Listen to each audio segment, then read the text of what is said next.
Hello and welcome! We are the Sisters of the Holy Fiver. My Yay! name is Devin.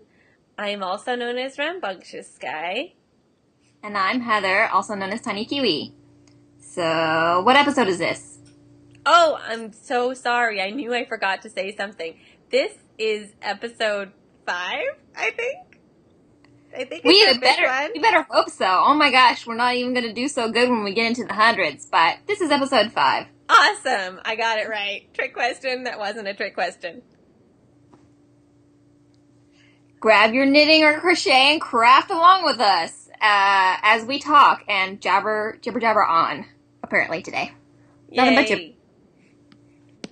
And I put my show notes away for some reason. I don't know why. Okay, here they are. She's got craziness.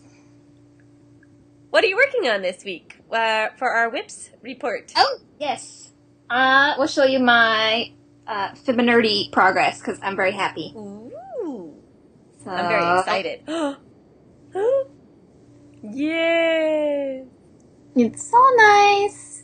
It's like totally legitimately 3 inches now. Is that your alpaca? Yes. This is the baby alpaca tencel. I think that's just it. Yeah, alpaca and tencel. I'm not fond of this long tab thing. I'm starting to kind of hate it a little and wish I had known what I was doing. But I'm just going to fold that over and probably sew it under. Well, like I said, like you can't see the cast on edge here, you know. Yeah, and like, thankfully it automatically kind of folds under, it rolls under because of the way that I picked up stitches.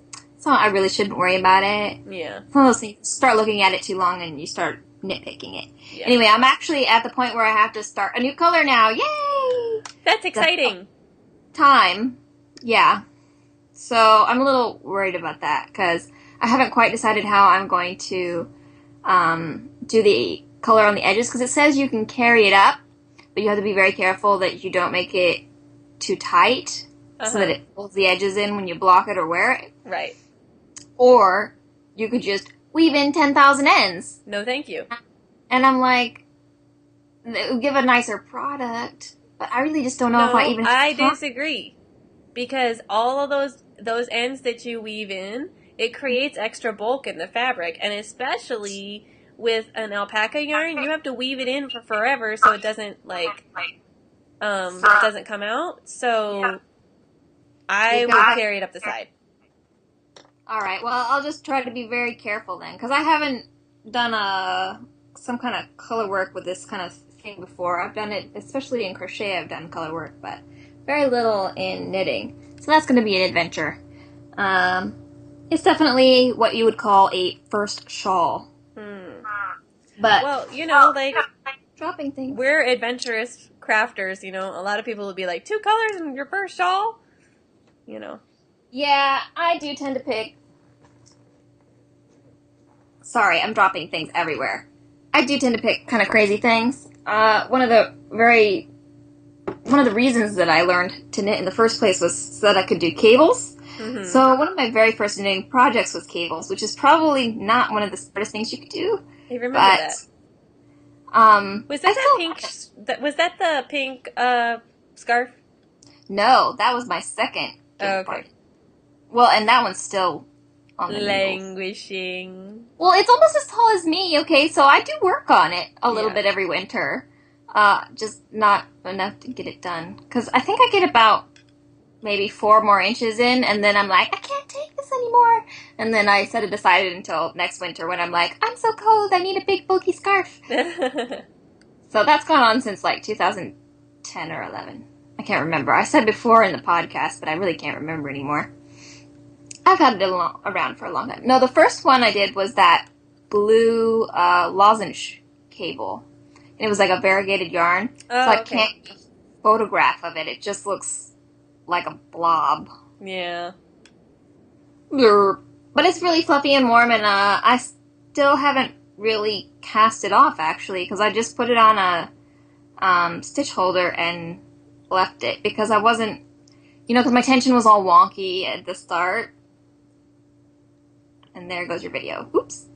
Oh, yeah, and sorry, everybody. My video keeps, glitching in and out, and I don't know why. It's one of the mysteries of my computer right now, so that's what we're dealing with. And there it goes again. So it's just going to do that today. Oh well. Yeah, should be exciting. Yeah. Hopefully we can get some kind of footage out of any of this. But we're doing the best we can. Yes. We have some troubles with recording. We're still trying to iron it out. But unfortunately, a lot of it's out of our control. Yes. So, anyway yeah. So I haven't touched any of those cable projects that are forever languishing. I do still love them. I just haven't actually finished them. So, yeah.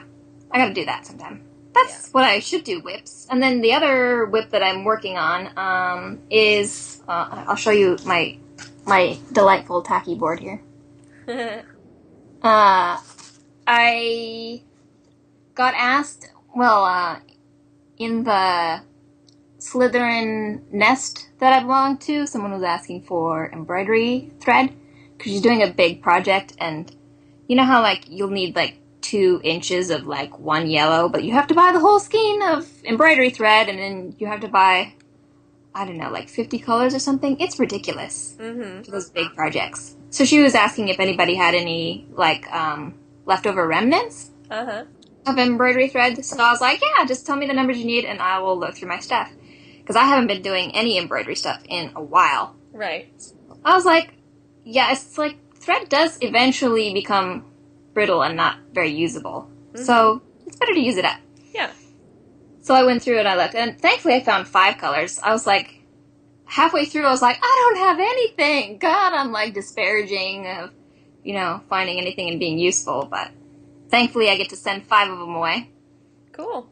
Tiny smidges. Anyway, but then unfortunately going through my embroidery stuff, I discovered a couple of cross-stitch kits that I haven't done. I think they were all scissor keeps, actually. I must have a thing for scissor keeps. Let me show you the pattern. It's a little chintz forget-me-not scissor keep. Aww. And these are just my size of pattern. Like, I can focus on this size without getting too distracted. Right. Anyway, I've tried a cross-stitch pillow design. That didn't last. Because I just can't focus on the project long enough. Yeah. So, I actually like this company, too. Textile Heritage Collection. They make a bunch of, like, floral-themed and sort of Scottish or English-themed counted cross-stitch kits. So check them out if you get a chance. I usually get them at the Scottish Festival when I go. Anyway, so that's what I'm working on. And I've been prepping the pattern and, marking off the midway points so I can count easier with, markers, and at the bottom counting rows and stuff. Because when I'm actually working on the project, it's I get really distracted very easy. So I have to be very careful that, you don't end up like one row over and then you have to undo like 50 stitches just because you weren't paying attention for like a second. Yeah. So I'd rather spend a little bit of time prepping everything and making sure I've got everything lined up properly. And I don't know if you can see on this, but I've run some little runner threads through to show the midway point that I highlighted on my pattern. Yeah, we can see it. To help keep me on track, at least until I get the outside border done, which helps me kind of count from there. So that's what I'm working on. I haven't actually got any of it done. I just set up the threads about 5 minutes ago. But I'll be working on that. But that's all I got that I'm working on. I really shouldn't be working on cross-stitch right now. I really should be working on other things. But at this point, I really think that is not going to happen. So I'm kind of learning to let it go. Yep. And focusing on the owl. Oh, I did more math for the owl, too. Because when you said I should ask the Ravenclaws, I was like, you know what? I can do my own math. So then I figured out if I do work every day, I need 2/10 rows a day. But if I only work 4 days a week, which is actually probably realistically more likely because the weekend and days that I do have chores and stuff that I do with Chris. So then I need 3.675 rows a day. And I know that it seems kind of weird having the decimals, but that actually helps me. Because then I can think, oh, 2 days in 2 days I need 1 extra row in that count, that kind of thing. Uh-huh. So I did a bunch of math. It's all on my paper now, and I feel much better having it all written out that way so that I can actually calculate in my head when, like I've had a busy day and I'm like, I can't knit to save my life. I'm like, don't stress, you can just do so many tomorrow, and not feel like I'm failing completely at my L. Because right now I feel like I've got it under control. I just want to make sure that I keep it that way. And I've gotten faster at doing it too, because I've figured out the pattern repeat. So I don't have to look at the pattern as often. Oh, that's nice. Yeah, that's really good. And it really is a simple pattern. I'm just like a beginning knitter, and I have to make sure that I'm on track. Mm-hmm. So, and before I was counting at the end of every row to make sure I had every stitch, because you have to increase at the 2 ends for most of it. And I was just using that as a way to double check that I was on track before I got like 5 rows in and discovered that I'm missing 6 stitches or something. Right. Right? So, well, and that's why those stitch counts are there, so you can check that kind of stuff. Yeah, exactly. So that was really helpful. But now I'm only doing that like every 3 rows. Because I'm like, if I have to go back a row or 2, it's not the end of it. Because I've gotten faster, so I don't feel so bad about it. And I don't have to be so anal about keeping track of things. Because I know what I'm doing. And I've gotten used to it now. So I'm not going to miss stuff. If that makes sense. But I still am worried about that color change. It's going to be okay. I know. And it really is simple stuffs. I just got to do it. Bite the bullet. Yeah. Or just work on cross stitch. Or work on cross stitch. Do that too. What are you working on? I am pretty much just working on this. I think I've added like 3 rows to the ribbing, and my video is continuing to glitch out. I'm sorry, everybody. I don't know why it's doing that. Yeah, this is pretty much all I'm working on. I am gonna cast on a pair of socks, but I just haven't done it yet. So, that's gonna be on the needles in the future. Because all the other stuff I've already cast off for, so that's in the next section. Okay. Yep. Next section. Okay. It's a bird! It's a plane! It's a pose! Yay! Do you have any finished objects this week? I have nothing. Okay, well, where you were shining last segment, I'm shining in this segment. Yay! So I got out my crochet hook. I haven't crocheted in a really long time. And so I had to like review, what single crochet and double crochet and treble crochet and half double and what all that means and stuff. So I made this snowflake. This is a star catcher pattern. She has a blog and they're all free patterns, but none of them are charted.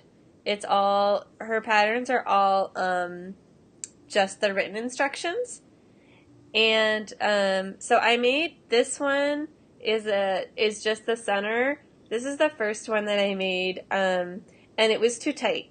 So I just wove in the end, and like it'll be a little snowflake. And I started over and made the big one, which was a little bit looser. And then I couldn't just have like a small one and a big one. I needed a medium-sized one too. So I made this medium-sized one, which is just the center pattern and one more row around the edge. So now I have a little family of snowflakes. Very cute. And I got to turn in 3 different classes, and I haven't turned in 3 different classes in a long time, because I don't really finish that much stuff, so that was fun. And I did finish my t-shirt, so I finished this last night. Looks good. Da-da-da! And it fits! Oh, wonderful! So that's nice. And, How did you like working with the linen? well, I don't really, it's not very nice on your hands because most of this yarn is cotton. So it's not that nice to work with. Wool feels a lot better on your hands. And it's supposed to be like in the washing that it gets softer. So we'll see. I would like to use this to hike in. I think it would be nice and cool to hike in the summer. So we'll see. And I did finish it with a because the collar, I don't know if you remember when I showed you the collar before, but it was like doing this curly, rolly, I did see. Yeah. ugly thing. And so I just did a single crochet, I did a slip stitch crochet around the edge, and it just really tightened up the edge, and it looks polished and finished now. And I just feel like it should be in the pattern. I don't even know how the pattern designer, how the one that she has on Knitty, I don't know how her collar got looking like that without doing this to it, because Yeah, some people, I like, don't know. they leave parts out of the pattern. Like, I don't know, it kind of drives me a little nuts. Especially, it seems like with crochet stuff. Like, I don't know. just taken for granted. I don't think she did anything to her collar, but I don't Can know. you? I don't think I actually own anything linen, but can you press it? I don't know. Maybe. You better Google that, because I'm sure linen, the cotton you can press, but I don't know about the linen. Yeah. It's a natural fiber, so one would kind of hope But so. I'm going to block it. Nope. I haven't blocked it out yet. And I'm hoping because it's like a little bunchy around where I did the increases. So I'm going to block it, and hopefully like some of that'll go out. But it's not that bad, and so I'll wear it. I would wear it anyway. It's not like the other sweater that I had you try on. Right. That fits you way better than it fits me. Whatever. So that I need to finish for you. I totally planned that. I went in with a little eraser at night. Anyway, looks really good. Oh, thanks.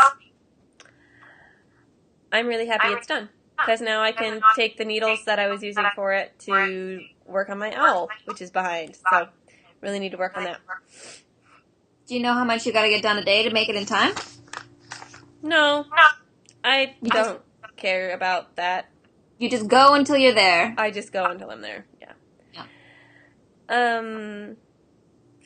So, I don't have anything for Hyperventilate this week, and I don't think you do either, right?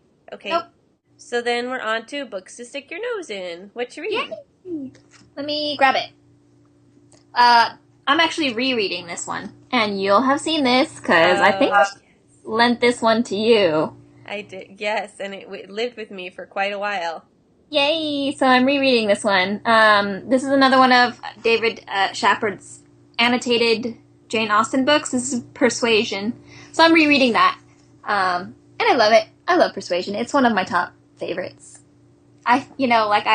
Whatever I'm reading of Jane Austen at the moment is always my favorite. With the exception of Sense and Sensibility. That's never really been a favorite. But then when I'm reading the sister parts and I'm like, oh, that's just like you and me. I love you so much. Oh, how cute.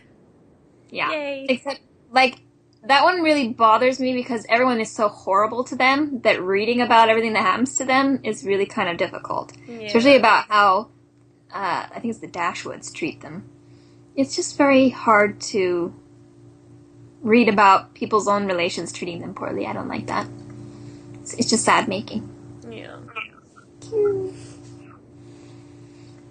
But anyway, yeah. Persuasion, one of my top favorites, rereading that.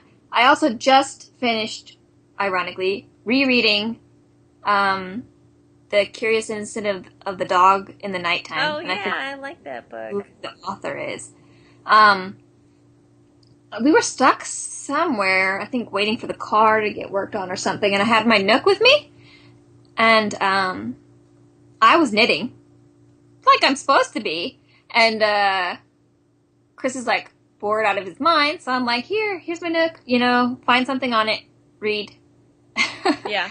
So he actually bought that book a while back for at the Dollar Tree, I think, or something. No, not at the Dollar Tree. It was at Book Off for $1. Mm-hmm. Anyway, he never got around to actually reading it. So he started reading that while we were waiting. And so he's been going through that. And then, of course, I open up my Nook and then, oh, look, it's right there. And I start reading. And next thing you know, I've read the whole thing again. Oops. So I kind of just skim read it just because I enjoyed it the first time around. So I was like, one of those things where you don't really intend to do it. And then next thing you know, you read the whole novel. Yep. Oops. Been there. Oops. Yeah. I totally do that. So, and I've also been reading more online. I don't even remember the name of anything, so I can't recommend it. But yeah, I've been pretty much only reading this past week and working on my owl. I really haven't done anything else. I really need to figure out what my homework for this month is going to be. I was planning on those leg warmers, and I just have been totally uninspired. I don't know why. That's why I did those snowflakes, to get it out of the way. Now I don't have to worry about it. That's a really good idea, because my personal goal for every month is to get 3 small projects turned in for the month for homework for the Harry Potter form. Whether or not I hit that is always questionable, but that's my goal at least, because it lets me get, it's a good way to keep up on practice. I get small projects done and cranked out that I might otherwise procrastinate on, which I love to do. I'm queen of procrastination, so. And I made that goal last month, but I'm really we're already almost through with a week of February, and it's a shorter month anyway. So I don't know. I might only get 1 homework in this month. And then, I feel kind of bad. I'm just not doing anything. Except reading. I was really happy that I turned in my t-shirt last month for a partial because I got a whole bunch of bonus points, and I think because of the yardage that I used. So the points for that project was over 30. That's crazy, isn't it? So it's just sweet. I know, and it's most of the time when I just turn in a square or something, it's 15 plus a few. They usually give me a few bonus points for writing a mini story, and it's only 2 sentences. I think that's what they're giving the points for, because it's not the projects; they're just granny squares or whatever. You know? And the professors also have secret reasons that they'll give you points for. Some professors will give you points if you have a picture with your animal, with your whatever it is. Mm-hmm. And when I was taking a picture of my snowflakes, Timber came up because all of the Christmas ornaments are his, right? Right. So he picked one up in his mouth and was starting to take it away. So I took a picture of him. So I made sure to put that in my turn-in post, because I was I don't know, somebody's super secret thing is that they're doing pet pictures this month. So yeah, just to be sure. Yeah, it never hurts. Yeah. Good pictures go a long way in general. I think they really make things like Rav a lot more useful. Yeah. And especially, for example, with the Gemini I was working on, I went and looked at everybody's pictures to look at their increases to try and figure it out, Right, exactly. Especially if you take a high resolution picture. I know that even my phone takes a really high resolution picture. And when you upload it, it looks fine, because Ravelry will automatically resize it to fit their parameters. But then you can still, zoom in. And then, when you've got, you can zoom in on the actual stitches. So when your photo's good, it really helps. Yeah. You never know who you're helping with good photos, Mm-hmm. So. Yeah, and that's, I want to get a nice camera so that I can take good quality pictures of my projects and stuff, I can see that, and I hear a lot of people, especially knitters, talk about that. But you know what? To be honest, most of the cameras in people's phones are such high megapixels now that you can take a perfectly fine picture. You need to, I think, honestly, focusing on technique and lighting is more important than buying a camera that can do it all for you. Because you get a fancy SLR or whatever, think it's SLR. I don't know. I'm not a camera person. And you've just spent like hundreds and hundreds of dollars on something, or thousands, depending on what you get. And there's a million options that you're never going to use on the camera because I know, but I'm a photographer's daughter, and I want those options. Well, for you, it would be different, obviously, because you could always run to Daddy and ask him, Daddy, Daddy, tell me how to use my camera. Yeah, exactly, and he would. But that's different. You're an exception. Yep. And anyone who's an actual photographer or wants to use it for real photographic purposes, I just can't imagine spending over $1,000 on a camera just to take a beautiful picture of your sweater, unless you're making a business out of it, like a big business. I'm not talking selling 2 sweaters online. I just don't. I don't see that the expense really justifies it. Yeah. But I see a lot of people talk about that because they want better pictures. And honestly, I think you would be better buying yourself some good lighting and a good display setup. I think that would go a lot farther. Yep. I agree. And that's one of the things, like, I want to make is, like, a light box situation. But that's another subject. Anyway, we went down the tangential path there. We entirely did. Because I have a book. I'll blame it on the fact that it's that time of the month where I turn into a werewolf and they have to chain me in the basement. I have Too a much book. clutter. A Huh? book. I'm going to talk about a book. Okay. In the book section. Go for Werewolf. It's called The Illustrated Man. It's by Ray Bradbury. Yeah. And this is one of the original copies. It's nice and yellowed.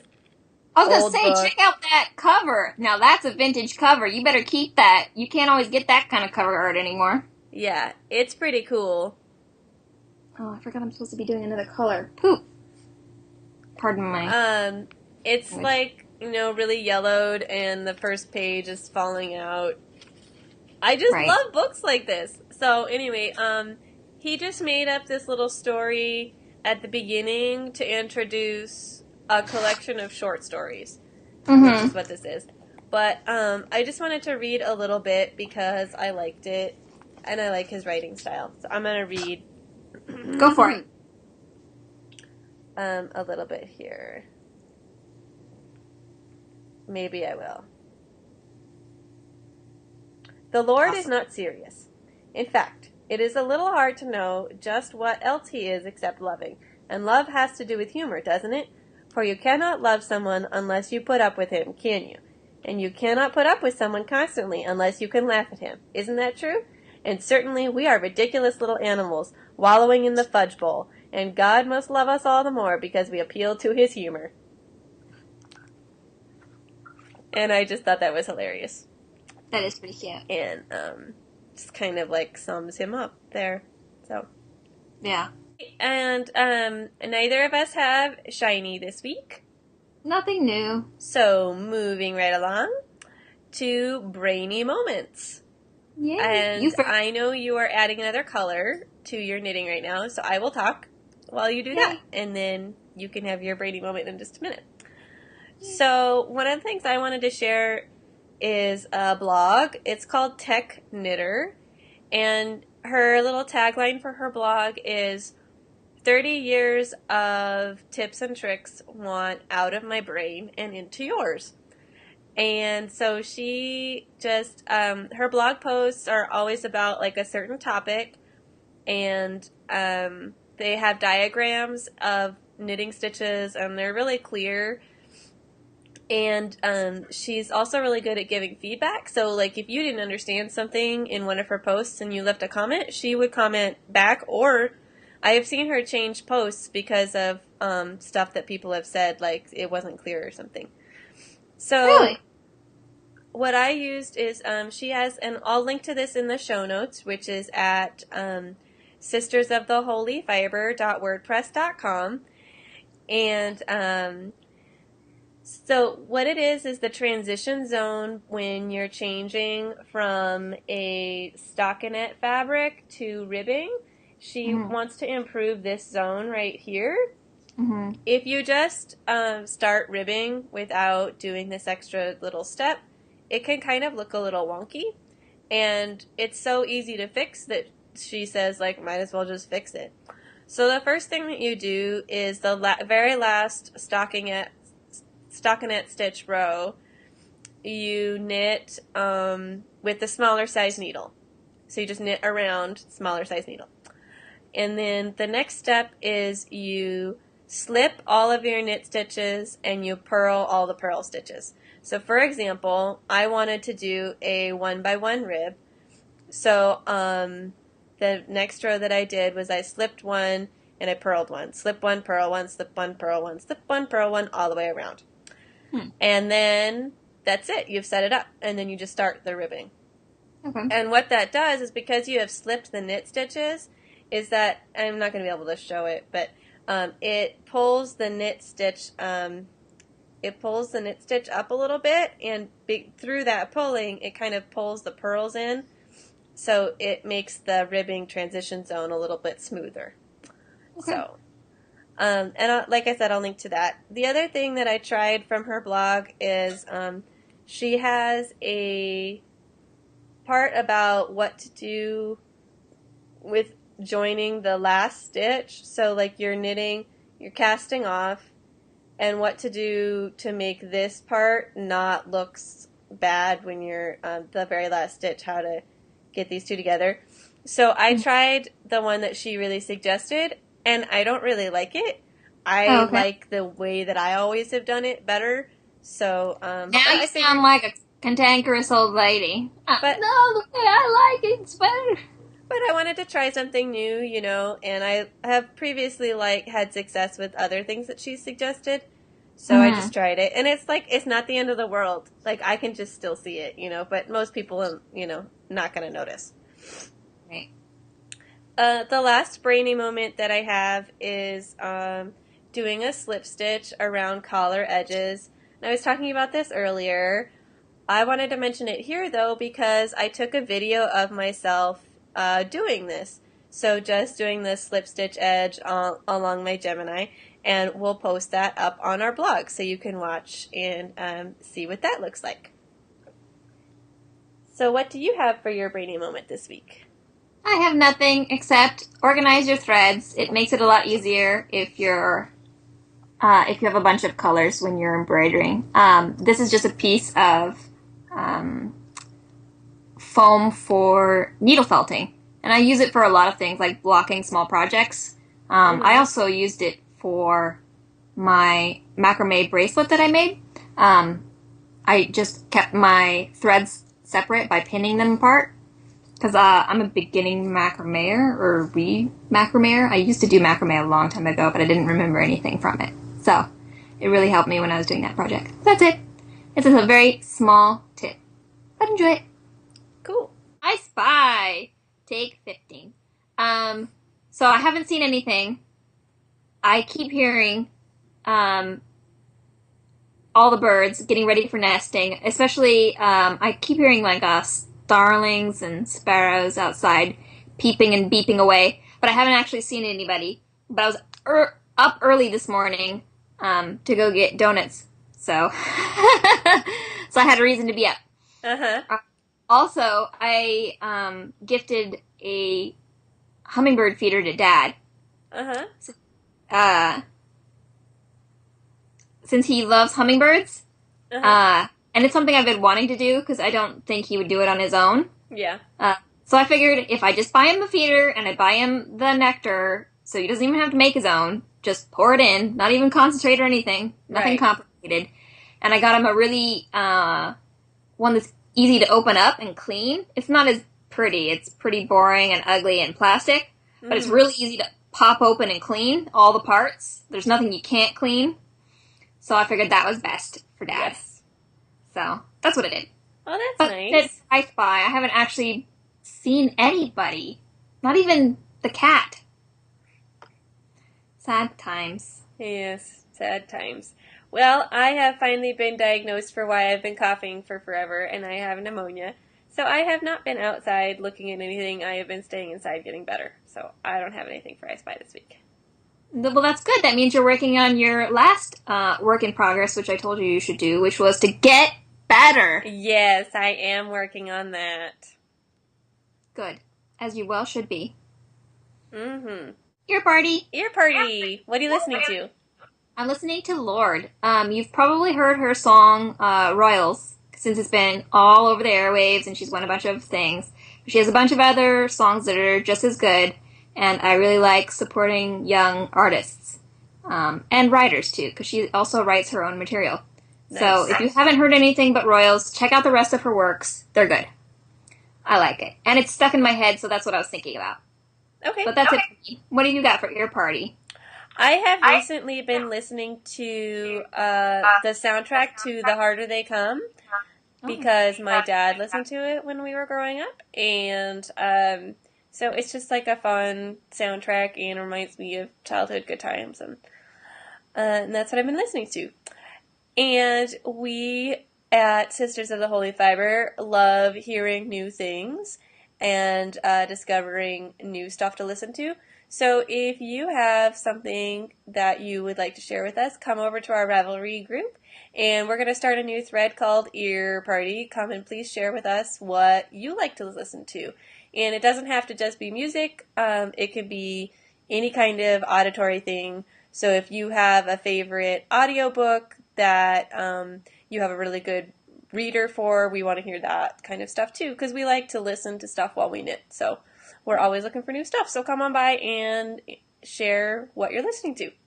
And it doesn't have to be modern either. We often are a decade or 5 behind the time. Sorry, I'm grabbing a pencil, guys. You didn't really need a view of my nostrils, but so don't worry if it's like outdated or anything.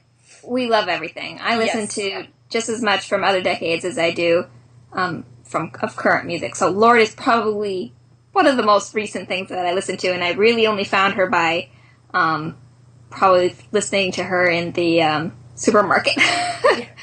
You know, because that song's such a big hit right now. I did want to talk about one more thing for Ear Party. I completely forgot. The Super Bowl. Huh? What? One more thing about her, though. I forgot. There's a really good interview of her on Rookie. I think it might be also called Rookie Mag. I don't know. But that's also a site run by another young person. I don't know if she's still a teenager, but she was when she started the site. So if you are a teenager or you have a teenager, it's a good site to go to for teenager-run stuff, and another good thing to support for teens. Now you? And I'm sure we'll be linking to this in our show notes. Of course. I was very, very excited because usually the Super Bowl, our national anthem is sung by somebody poppy. And this year it was sung by Renee Fleming, she's probably the best American soprano singing opera currently. And she did a fabulous job, and it sounds really, really good. So if you are like me and are not really into football, but you like music, you should at least look up the national anthem that Renee Fleming sang. It was phenomenal. And it was really funny if you were listening to like the background band and she's very much used to like the orchestra following her singing, and she's trying to let them like follow her, but they're not doing as good of a job as like a regular opera orchestra would. So just listen for that. It's just kind of like it's not that big a deal, but it made me laugh on the inside. So. As well it should. What else is a music education for but to use it to laugh at other people and their... what was it? Mr. Bennett said something about that. What do we... When he was like... what are we here for but to laugh at... Laugh at our neighbors and be laughed at by, in turn. Laugh at them in return. Yeah, exactly. Something like that. We're butchering it completely, but... Yeah, but... But it's good to laugh at yourself and laugh at others. Well, for our neighbors to make sport of, and for us to make fun of them in return or something. I don't remember. I could remember it any other day, but it's because I'm turning into a werewolf. Sorry, guys. Brain's gone. Our Walks in the Wilderness section. Yeah. Walks in the urban wilderness. What have you done for exercise? And I know you've still been sick, so... Yeah. My goals have tanked. I didn't walk at all. Okay. When I when I went to the doctor last Friday, she said, okay, yeah, you're really sick, and let's go send you to get an x-ray just to make sure you don't have pneumonia. And so I walked to the x-ray place because it was like a block and a half away. So I guess I got one walk in because I did do that walk, but I haven't done anything else. And then she called me later and was like, oh, yeah, you have pneumonia. So it's like, I knew it. Anyway. I know, it's like for 2 months we've been telling people that you've been sick and they didn't believe you, but now we have photographic evidence. X-ray proof. I was like, I don't know if you could call an x-ray a photograph. I think I'm thinking about it too hard and geeking out a little, sorry. That's okay. But anyway. Okay, so what about you? How have you done with your goals? I've actually done excellent. I made a flex goal, and I can't remember if I made it, I think it was 4 to 7 times a week that I would get out and exercise, and I've done 5, maybe 6. I don't remember about one day because I didn't write it down. Mm-hmm. And thinking back on it, I just can't think about it. So I'll go with 5 because I'm solidly sure that I got out 5 times in exercise, which was super awesome for me. Cool. Because I usually am really sedentary. That's really good, yeah. Yeah, I'm really super happy. And I also, one of the times that I was exercising, I got a lot done because I was cleaning in the garage. Which is like, if you know what our garage is, you know that it would be a task unto itself. So I got a lot done, and I broke a sweat, so I consider it a very win-win situation. Awesome. Yeah. So I think that my flex goal was good. So I think I'm going to stick with that 4 to 7 times. If I, can get out every day, that's the best, obviously. But then 4 times is also good for when I'm feeling like completely blah and do not want to leave the house. I think that's still a reachable goal. Mm-hmm. So I'm going to stick with that. Cool. And I guess you're just going to have to wait until you're better to really figure out. I mean, it'll change when I'm better. So yeah. But I did want to talk about the inspiration for this segment that we got from the Weasley Sisters podcast. And what they're doing, the cardio knitting thing. And so if you're interested in knitting while you're doing some sort of cardio activity, you should totally give them a listen because they're super fun. Yep. And I think they're the Weasley Sisters, and I think they're also Blogspot. I don't know. You can Google them. If you just Google the Weasley Sisters podcast, it'll come up. Yeah. But make sure you add an E into the Weasley name and don't drop the EY. Weasel EY. I know, because I always misspell that. I'm a bad misspeller person, so it just happens. Okay, so random remnants. Random remnants. Oh, I know I have one thing. Hold on, let me... I've got a yarn over I need to not drop, so let me knit the next stitch. Hold on. Oh, okay, no, well, I can talk while you're doing that. Okay, yeah, go for it. And especially since we just talked about the Weasley Sisters, because I think this is super funny. Alina just made, of the Weasley Sisters, said that she just made pumpkin pie, and I just made pumpkin pie. Our cat had to go to the vet, and we were suspecting that she was a little bit constipated, and our vet said, put pumpkin in her food. Which I was like, what? Pumpkin? Okay, whatever. So I had to open up a can of pumpkin and then use like a tiny little bit to put in my cat's food. And I'm like, what am I going to do with the rest of this pumpkin? Make pumpkin pie! So, and I feel like pumpkin pie is like one of the easiest things in the world to make. And as I buy the crust and it's just frozen in my fridge, so I just have to thaw that and then mix in the ingredients, pour it in the crust, and bake it. So, now I have tasty, tasty pie. Nom, nom, nom. Nom, nom, nom. Nom, nom, nom. What you got? That's so funny that you talk about your cat's constipation. I just have to mention, our grandmother was a nurse, so we don't generally mind that kind of body talk. Sorry, guys. You're stuck with us. So, what I have to talk about for random remnants this week. Oh, Lord. I need to slow down. But I guess that's because I'm so mad. Let me show you my latest nail polish. My light's not on it. Let me put my knitting down. I don't think you're going to be able to see. No. Okay, forget about it then. This is Wet n Wild's Fast Dry. And I liked it because it's very It looks exactly like a fig beetle. If you know the little bright, shiny beetles that are kind of stupid, and they make kind of sound like a bumblebee. Um, and the name of it is Sagrina, the Teenage Witch. And I was like, that's kind of an old reference. I don't know if anybody who's young is going to understand this. No. But it did not even last a day without chipping. Not even an hour. And then by the second day, it was flaking off so bad that I was like, I have to take it off. It just looks ridiculous. Like, and then of course when it's flaking off, it's taking a piece of your nail, the top of your nail off a little bit too, so your nails get kind of dry. Uh-huh. Yeah, not a fan. So then I was like, okay, well, I'll just take it off, right? It took forever to get it off with nail polish remover. Like, I was seriously sitting there for a half hour scrubbing that off my nails. Because by then, I had already tried to get it off with a nail polish and smoothed out the edges, so it wasn't just going to chip off.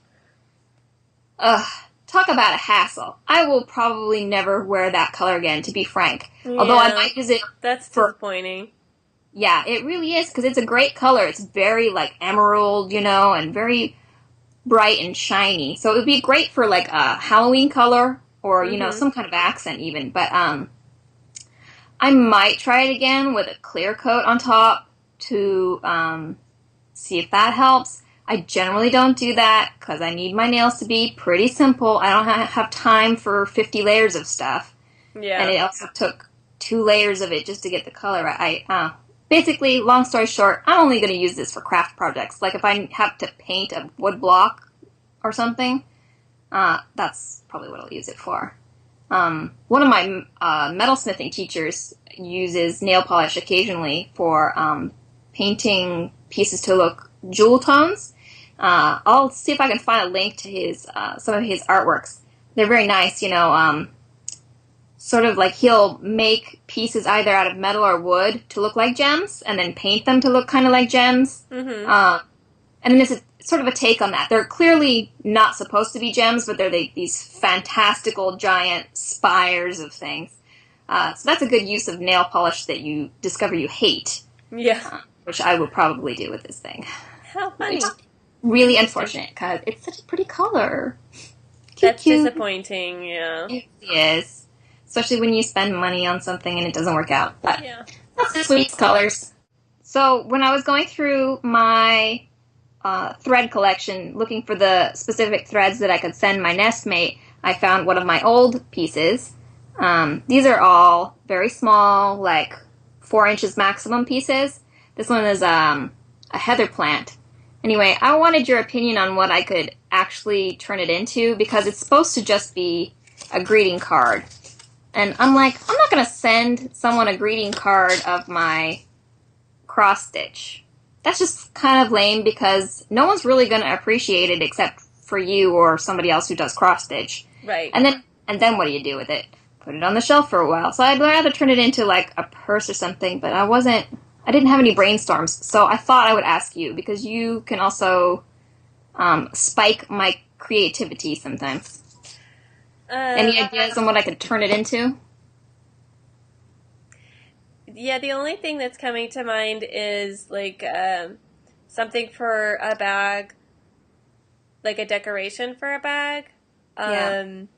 You could also frame it and put it up in the house, Yeah, our wall space is really at a premium, though. I've been paring down and desashing my life. So decorative things are not as useful, just because we need the blank wall space to break up our living situation, so that there's not something everywhere, so that your brain has a chance to relax when you're in this place. Because our house is super tiny; it's the tiniest apartment ever, unless you live in Japan. So, wall hangings. I mean, I thought about that too, but then I rejected it. But your cupboards behind, you don't have anything on them. That's all I'm saying. Yeah, but I've also got, like, all of our cooking implements, like, nailed up on the wall for easy access. We don't need more color. Your cupboard doors. I know, but I'm saying, like, we've already got all this stuff. I don't even know if I'm squeezing it. That's my only idea. I don't really have anything else. Sorry. The kitchen's, like, right behind me. Our place is tiny. So, but what about for a purse, though? How would you recommend attaching that? Should I, like... Oh, Lord. Maybe, I was thinking about maybe ironing some kind of facing onto it, but that seems like a recipe for trouble. Yeah, I would probably make a fabric frame, and then, like, there's the bottom, and the cross-stitch piece, and the fabric frame over, and then I would stitch around the fabric frame. Not a bad idea, to stitch it in place. Some bias tape or something around the edge. Frame it in. Yeah, I think I might try to do something like that.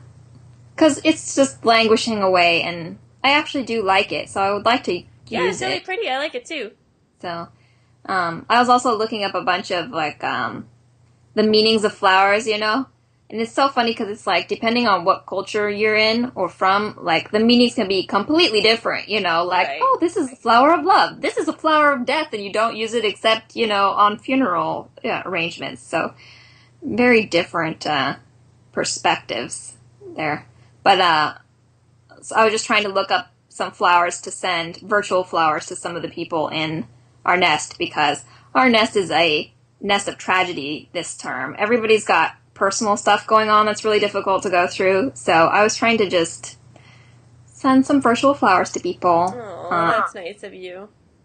Because it's not like I can really send them anything other than maybe yarn. But yeah. That's in limited quantities. Yeah, but everybody's, it's, what do you call it? It's like the de-stash time, or, where you're supposed to take your stash out and get it all in Ravelry and all that stuff. What is it? The airing of the stash. Yeah, it's got, like, there's two names for it. One has February in it from Brass Needles, I think. I don't know.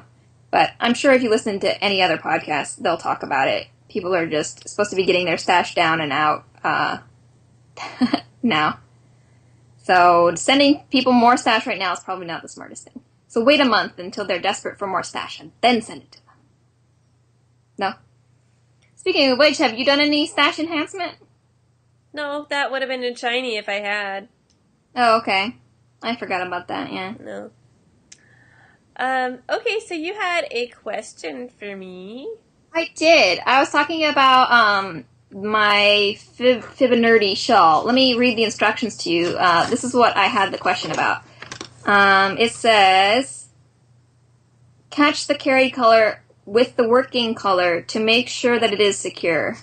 And make sure that it's very loose and won't draw the edge in when blocking or wearing. So I wanted your advice on how to do that, since I haven't done that really with knitting. At least not with this kind of knitting. Right. So this is just the knitting that I am currently working on. And here, I'll move the yarn. So we're going to pretend that it's facing you, and you're knitting this. You're going to go this way now. I'm knitting it right now. Yeah. So my working yarn is behind because I'm going to be knitting. Right. And then we're going to just pretend that this thread here, can you see that? Yeah. Okay. It's for, just keep it by your face and it illuminates nicely. Sorry. We're going to pretend this thread is also attached already. Okay. So what it means is that you need to make sure that this thread is caught in here before you keep knitting. Okay. So I'm going to cheat a little bit and just stick the thread in here because it's not actually attached. So before I keep going, I have attached this thread here. So when I knit now, this thread is going to be caught in this little loop here. In the back of your stitch then, right? Yeah, it will show on the side. Okay. It will show on this side. It won't be totally hidden. Right. And then the other thing you have to make sure is on this first stitch that you don't pull too tight. Otherwise, you will pull this yarn into your knitting, and you don't want that. So you got to make sure this first stitch is a little bit loose so that it just hangs. Okay. Yeah, but that's what it is. And so this is a way of carrying a second color up the side over a long period of time, so you don't have a big gaping hole, and so that you don't have to weave in ends all the time. Yeah, and I'm gonna have, let's see. Yeah, and I think it looks nice to have that little bit on the side. I'm of a different opinion, but I'm very weird about that kind of stuff. That I don't know if you remember that maroon colored, two-colored shell pattern that I was doing in crochet, the scarf. Mm-hmm. The reason that is probably not done is because I'm also crazy about the way that the color carries up the edge of that. Because the color changes every row of shells. Mm-hmm. That was really kind of a headache plan. I really didn't think that one through completely. I might actually finish that one day because I really like how it looks. I just get really inattentive about the edge, which is why it's not. Well, and I look at it as a feature. Like, I really like the way that along the edge, if you're carrying that yarn, how it will kind of spiral through. I'm thinking of when I did stripes. Mm-hmm. So they were 2-row stripes. Mm-hmm. And so I would use one color and go back and forth. And then I would switch and use the other one and go back and forth. And then the other one back and forth. And then like that. And then what the edge ended up looking like this little spiral of the threads as they got used. I really liked it, but, You're starting to make weaving the ends in sound better and better. We just have a completely different aesthetic. To me, that looks unfinished. And... Well, but weaving in all those ends will make a thick edge. So I don't like how that looks. I think that is way off also. Section of color. Depends on where you weave it, like. But it just depends. It's how many ends do you have to weave in, Yeah, that's really if you're weaving in too many, I think that looks awful. So. Yeah, that's true too. I do have to take that into account and be realistic about it. I mean, ideally, I'm not 100% happy with the projects that have yarn carried on the side, but weaving in so many ends and trying to get it done in the time frame also sounds like a bigger headache. So I think I'll just take the lesser of two evils, and this is also a skill I need to practice, obviously, so it's not a bad idea to do it on one's first shawl, where I am learning all these new things, so. Yeah. And if you don't like the finished project, I'll take it. So no biggie. I'm totally, now that I'm on the second color, I'm totally loving this. I'm like addicted to this color scheme. It's really pretty. And then, if you get so addicted to like a color scheme and something, like then it just makes you want to knit more and more and more, Yeah, exactly. And I don't know, I might actually, I think I'll end up with plenty of this green left over because it's the non-dominant color. So, I can't show you. I don't think it's going to come out. But the green really looks like... Hold it higher. I can't see. I just see your hand. Yeah. No, I can't see it. Okay. It just really looks nice together with the black. You just have to take my word for it. Okay. But take my word for it. Reading Rainbow. And on that note... Oh, now I'm Thanks for watching episode 5. Yeah, thanks for joining us. Yay! And drop by our Ravelry group and let us know what you're listening to. And our show notes are available at sistersoftheholyfiber.wordpress.com. It's been a challenging day. Yes, it has. Okay, bye. See you guys next time. Bye. Outtakes. It's recording. How unfortunate. No. I'm just addicted to these things. I totally didn't even mean to eat the whole bag, but there's only like 12 left. Drip, drip, drop, little April showers. Do, do, do, do, do, do, do, do, do. The Phantom of the Opera. Christine!